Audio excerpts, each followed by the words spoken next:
Ini masih lanjutan part sebelumnya guys. Buat kalian yang belum nonton, linknya ada di deskripsi. Puluhan orang harus dilarikan ke rumah sakit akibat virus yang menyerang mereka. Sebagian dari anak-anak mulai sudah kejang-kejang. Sementara itu persediaan oksigen sudah mulai menipis, yang mengharuskan mereka bergantian untuk mendapatkan oksigen. Seorang dokter wanita ini berusaha keras menyelamatkan anak-anak itu, hingga ia menelepon kepala rumah sakit untuk menanyakan ketersediaan oksigen di rumah sakit yang hingga kini belum juga datang. Namun kepala rumah sakit ini mengatakan untuk menunggu saja. Ia beralasan karena birokrasi yang sangat rumit. Mendengar hal itu, dokter wanita ini pun kesal dan mengancam melaporkan ke Menteri Kesehatan.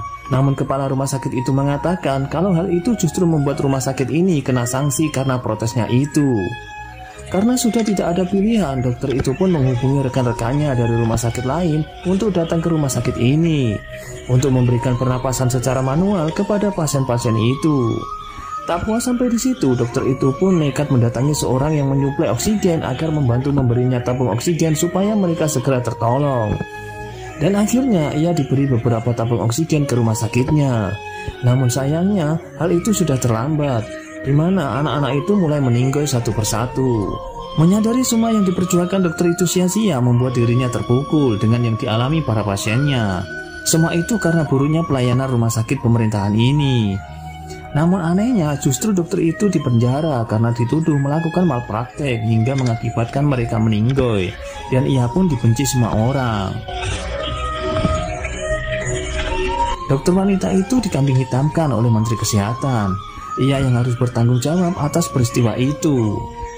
Semua peristiwa yang dialami dokter itu kemudian diceritakan oleh ketua komplotan yang menculik Menteri Kesehatan itu secara nasional pada stasiun televisi.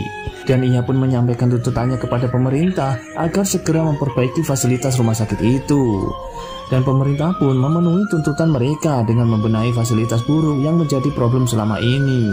Kejadian ini disambut dengan sukacita oleh warga dan tenaga medis atas semua tindakan beraninya mereka, yang membuat perubahan pelayanan kesehatan menjadi lebih baik lagi. Setelah semua tuntutan itu dipenuhi, pimpinan kepolisian itu pun meminta mereka untuk menyerahkan diri, atau pasukan akan menyerang mereka dan menangkapnya. Namun ketua komplotan itu malah menantangnya, silakan saja kalau mampu.